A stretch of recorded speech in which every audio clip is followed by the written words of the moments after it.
सध्या आज परत एकदा पावसाची जोरदार बॅटिंग पाहायला मिळत आहे। अनेक भागामध्ये शेतकऱ्यांचं नुकसान झाल्याचं दिसून येत आहे।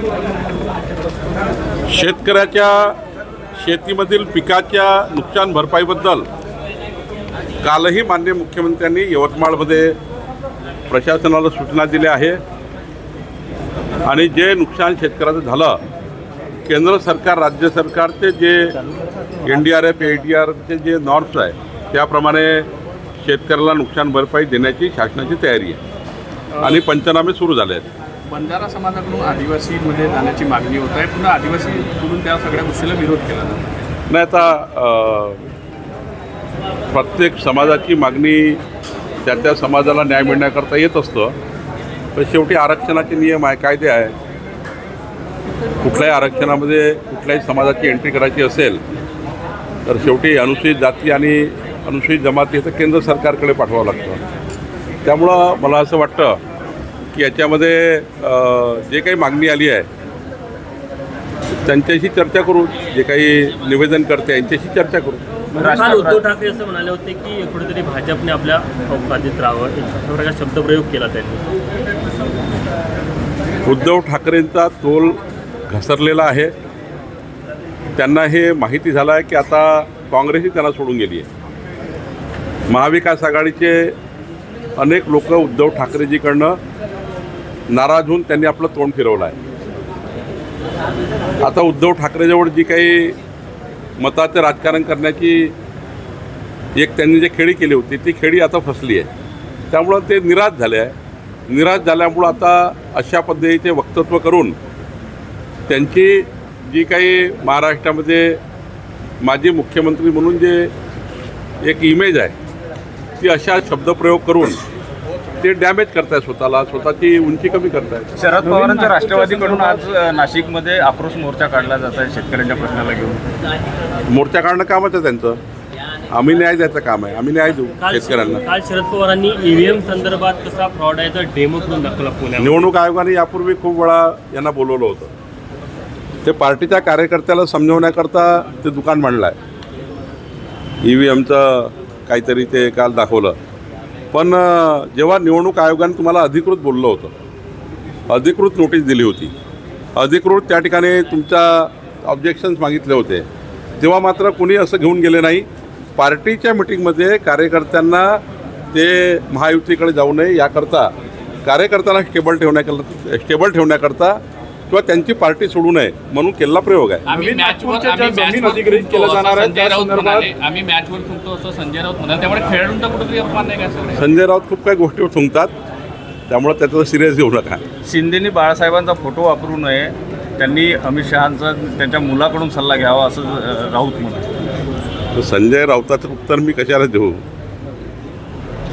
शेवटी शिंदेसाहेब देतील उत्तर आणि त्याला तो सकाळपासून तेच कार्यक्रम आहेत त्यांच्या मग, आमच्या मग खूप कामं आहे। सकाळी 7 पासून रात्री 1 वाजेपर्यंत कामच संपत नाही, त्यांना फक्त तुमच्याशी बोलायचं राहतं, बाकी त्यांना काही काम राहत नाही, त्यामुळे ते बोलत असतात, तुम्ही आम्हाला विचारत असता। मला वाटतं काही फार सिरियस घ्यायची गरज नाही।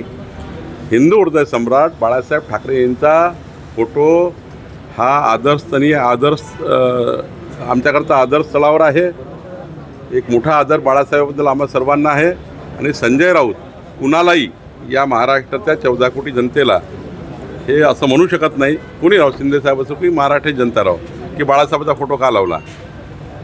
अनेकाच्या घरी बाळासाहेबाचा फोटो आहे आणि असा फोटो लावून शेवटी जे संस्कार आम्हाला मिळतात, बाळासाहेबांनी जीवनात जे काम केलं हिंदू हृदय सम्राट बाळासाहेब ठाकरेजींनी, तर त्या जीवन करण्यात प्रेरणा लावतात, म्हणून फोटो लावतो आम्ही आणि त्यातनं आम्हाला प्रेरणा मिळते। नवीन नागपूरच्या ज्या काही जमिनी अधिग्रहित होणार आहेत त्यात शेतकऱ्यांचं म्हणणं आहे की प्रशासनाने त्यांच्याशी संपर्क साधलेला नाही आहे, त्यांचा विरोध नाही आहे, मात्र त्यांना 5पट मोबदला द्यावी अशी त्यांची मागणी। हो, आम्ही शेतकऱ्यांचा कोणत्याही परिस्थितीत नुकसान होणार नाही, प्रत्येक शेतकऱ्यांना त्यांच्या जमिनीचा मोबदला भूसंपादन कायद्याप्रमाणे मिळेल। मी स्वतः भूसंपादन मंत्री आहे, त्यामुळं त्यांच्यावर कुठल्याही पद्धतीने अन्याय होणार नाही किंवा त्यांचा मनाला त्यांचं मन दुखवेल असं काही राज्य सरकार भूमिका करणार नाही।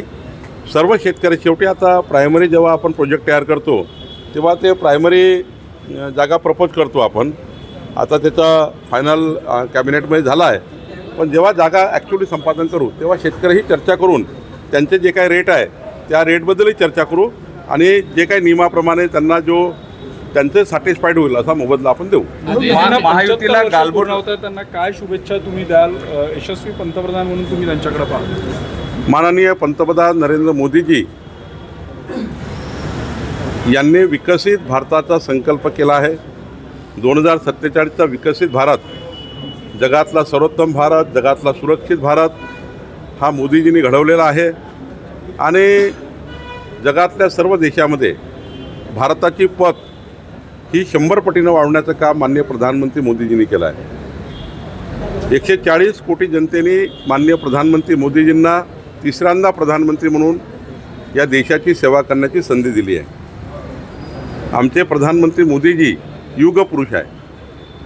आमचे मोदीजी हे या देशाकरता ज्या पद्धतीने त्यांनी परिवर्तन केलं आहे आणि ज्या पद्धतीने या देशाला समाजाच्या शेवटच्या गरीब माणसाच्या कल्याणाकरता गरीब कल्याणाच्या योजना त्यांनी राबवल्या, राष्ट्र कल्याणाकरता त्यांनी देशामध्ये ज्या पद्धतीने मजबूत भारत निर्माण करण्याची योजना तयार केली आणि दहशतवाद्या कारवाया करणाऱ्या लोकांना त्यांच्या घरात घुसून मारणे आणि महाराष्ट्र देशाला सुरक्षित करण्याचा जो अत्यंत महत्त्वाचा, जो अत्यंत या ठिकाणी ऐतिहासिक कार्य माननीय मोदीजींनी केलं. माननीय प्रधानमंत्री मोदीजींचा 17 तारखेला वाढदिवस आहे, त्यांचा जन्मदिवस आहे. मी आई महालक्ष्मी जगदंबेला प्रार्थना करतो की उदंड आयुष्य मोदीजींना लाभू दे, त्यांचं जीवन मंगलमय राहो. त्यांचं जे विकसित भारताचं स्वप्न आहे ते स्वप्न परमेश्वर पूर्ण करणार आहे, देशाची जनता पूर्ण करणार आहे. मोदींच्या सोबत देश उभा आहे.